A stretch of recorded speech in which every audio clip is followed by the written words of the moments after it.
Yes, we want love para sa mga yes friend kong solid na nagmahal pero iniwan lamang.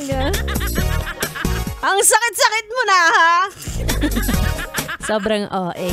Anyway, mga yes friend, I am back. It's me, Ganda Wanda. Kasama nyo pa rin dito sa 101.1 Yes FM. Alam nyo ba? Etong kanta ng Ben and Ben, kapag naririnig ko to kahit saan, kahit hindi ako broken-hearted, parang broken-hearted ako. May mga ganong klase ng kanta no, na parang wala ka namang problema, pero kapag narinig mo, parang magkakaproblema ka bigla.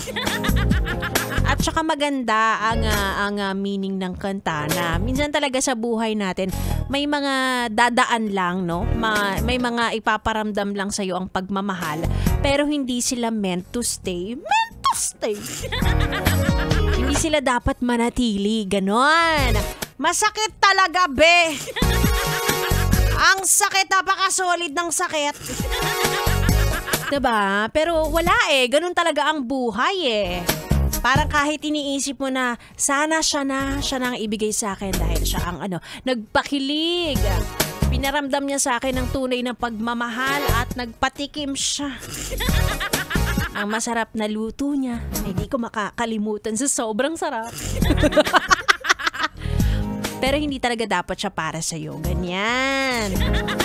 At wala kang ibang dapat gawin kundi tanggapin.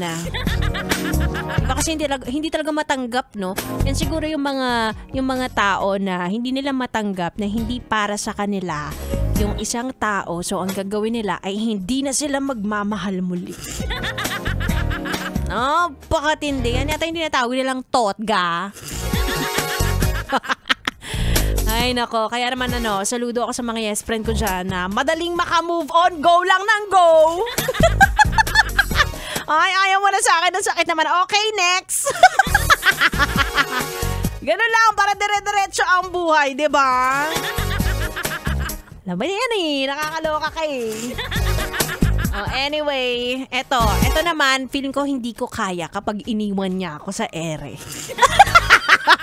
Literal, oo. Makakasama ko na ang Bibi niyo on air.